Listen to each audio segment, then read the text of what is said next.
Всем привет, меня зовут Евгения Аргунова, я выпускница факультета иностранных языков Якутского госуниверситета.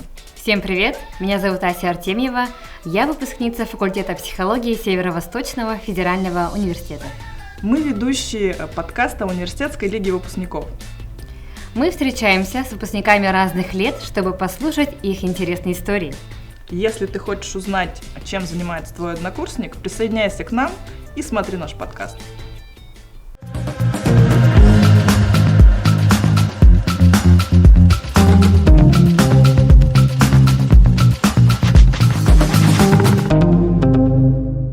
Иваны, расскажите, пожалуйста, какие подразделения вы окончили университета и чем вы сейчас занимаетесь?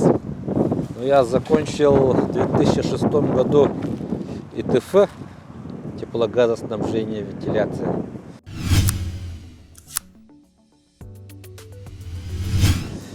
В то время я работал в Леногазе, было такое предприятие, и думал, что всю жизнь буду работать там, и до пенсии, скажем так.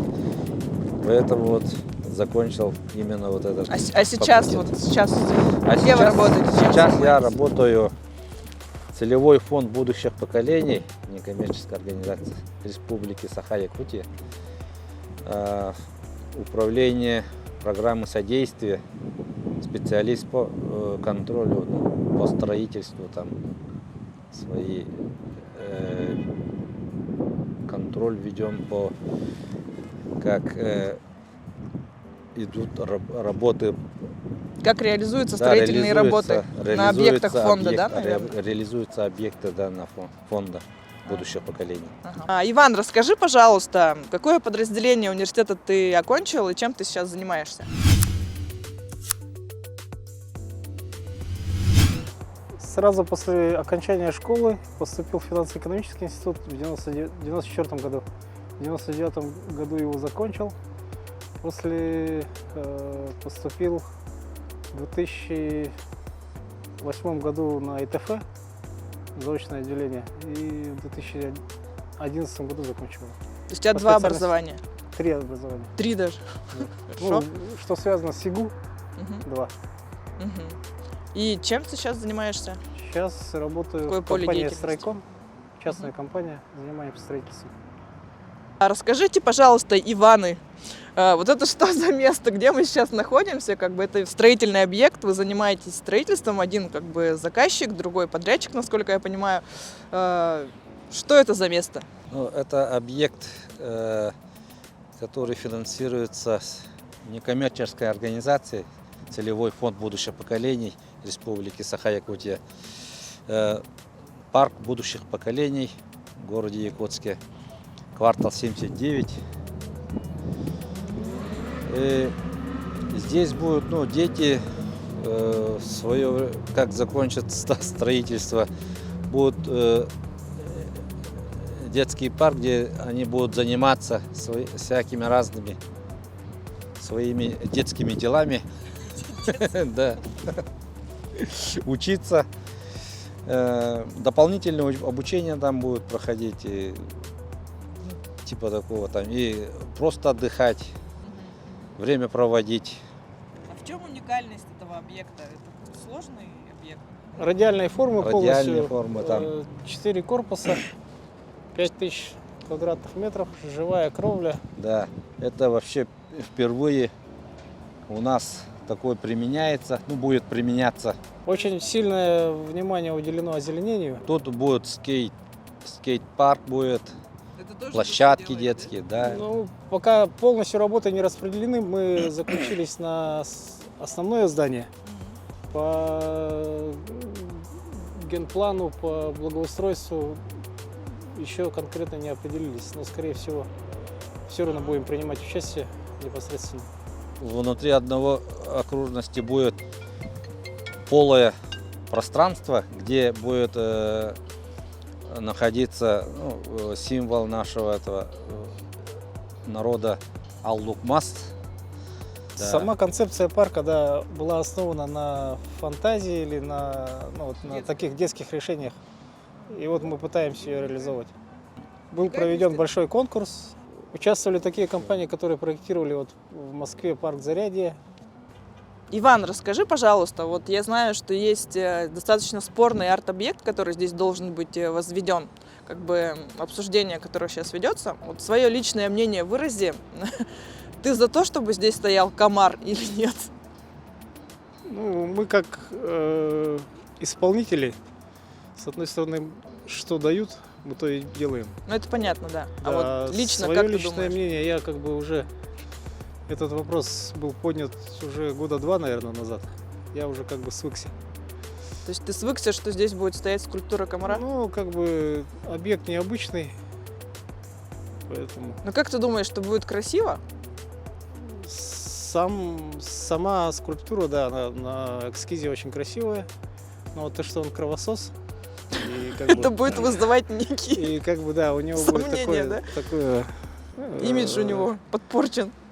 Не то, что имидж, а ну, мнение будет такое непростое, то есть запоминающее. Люди будут приходить, смотреть на этот арт-объект, и у них будут, ну, скажем так, эмоции разные возникать, Ну, да, наверное, порой скорее негативные. всего. Возможно, да.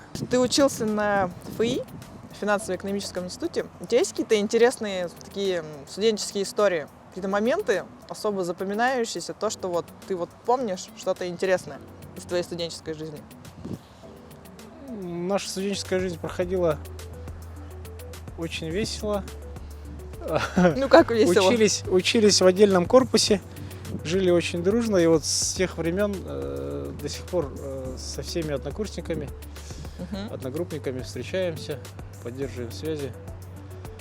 То есть встречи выпускников проводите все-таки? Да, периодически постоянно встречаемся. Вот с кем подружились тогда, с кем учились, до сих пор поддерживаем свои отношения. Сколько была стипендия, вот когда ты учился, ты помнишь? Стипендия была 33 рубля у меня была. И на что вот ее хватало в твое время студенческое? На что ты ее тратил, скажем так? Ее ни на что не хватало. Что ты покупал? Тратил, копили мы деньги. Копили, вот. Копили, видишь? да, и отоваривались, кстати, в Маньянтахе. Был Одежду такой рынок, покупали да. или что-то такое? Ну, то есть вы копили на одежду, чтобы быть модными такими, Да, да, да. и продвинутыми. Хорошо, ну, конечно, вы же фэишники были, ладно. Да, да. Про сессию вопрос. У тебя когда-нибудь были затруднения именно в сдаче сессии? Вот когда учился, вот если сравнивать финансово-экономический институт, учебу там, как бы гуманитария, она проходила так, ну, довольно легко. А когда учился на ИТФ, на техфаке, там мне пришлось немного поработать, и сессию сдавал очень как бы так, готовился. Поступало нас сюда, по-моему, порядка около 35 человек, а закончила, включая второгодников, к диплому пришло 7 человек. О, ничего себе, какой отсев. То есть, как бы, немногие выжили на Да, пути к диплому. На финансово-экономический институт было поступить тяжело. Но учиться конкурс, было а легко. Учиться было полегче, Ага. а на ИТФ наоборот. Иван, расскажи, пожалуйста, вот какую роль в твоей жизни сыграл университет? Университет, ну, конечно, это как бы университет играл большую роль мне. Все равно она сейчас по диплому я работаю технически. Ну, то есть у тебя Факультет. цель в жизни была получить диплом, соответствующее образование, и Да. университет как По как идее- отразилось? По идее, да, я в то время, когда поступал, работал в газовой сфере, был газовиком, слесарем, и думал, ну, как бы все-таки всю жизнь буду работать газовиком, и это высшее образование мне даст, ну, по лестнице, чтобы продвижение, и поэтому выбрал факультет ТГВ. Но в жизни не все так Как получается, планируешь. да, как планируешь, получается. Поэтому сейчас я поменял как бы сферу, не газовик, а строитель, хотя все равно инженерно-технический факультет. А почему именно строительство? Строительство. Может, но это как-то связано с твоими там историями студенческими или из детства? Ну как, вот в школу, когда я в первый класс поступал, я помню, вот линейки всегда бывает же, вот линейка 1 сентября, там Мгм. нам директор торжественно объявил, что мы закончим школу в новом здании. Но получилось так, что мы новое здание не увидели, закончили все равно в старой школе.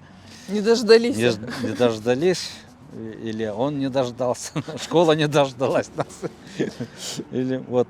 Не судьба была. Потом в студенческое время, вот как поступили в первый курс, тоже ИТФ, это было в 2000 году, Мгм. да, нам тоже торжественно объявили, ректор объявил, что закончим. Мы вот в то время начал строиться КТФ, Новое здание Да, корпуса здание. технических факультетов. здание технического факультета. И торжественно объявили, что мы там закончим свой диплом, получим Диплом там. получите. Мы обрадовались, похлопали все в ладоши, но судьба распорядилась По-другому опять. И опять же мы закончили в старом, но ГУКе, да. Даже там как бы ремонта не было, ну как бы был такой, мы в студенчестве называли ее пещера. Она была похожа на пещеру. Все темное, все страшно старое, как будто скоро-скоро развалится. После того, как мы закончили получили диплом, начали резко ремонтировать ГУК, Мгм. потом начали доканчивать строительство КТФ. Ну, то есть тебя обошли все, все нововведения, скажем так, да? То есть Да, видать. школу не удалось в новом здании, Видать, в да. университете не удалось в новом здании Да, получить диплом. Поэтому судьба распорядилась, чтобы я, наверное, вот пошел по этим. По этой стезе, чтобы, Стезе, да, да. чтобы другим, как бы, наверное, обеспечить вот такие вот Да. вещи, новые здания будущим поколениям и так Чтобы, далее и да, тому подобное. вовремя вводить их, чтобы Ну, я могу сказать, что в университете сейчас как бы ГУК намного лучше выглядит, чем да, в те времена, возможно, я когда ты заходил, учился. видел, это уже Да. не тот, конечно, ГУК, который мы учились. Ну, в том числе благодаря вот выпускникам, которые окончили наш университет и занимаются строительством. Да, Вот что возможно. ты можешь пожелать нынешним студентам? Какие у тебя есть для них, может быть, наказы? Хотелось бы, чтобы ребята, которые там, ну, по специальности учатся, по строительству в основном, да, так как я строитель сейчас, и чтобы они все-таки в эту сферу приходили, не боялись и работали во благо своей республики, ну, будущего. И будущих поколений. И будущих поколений тоже самое, да.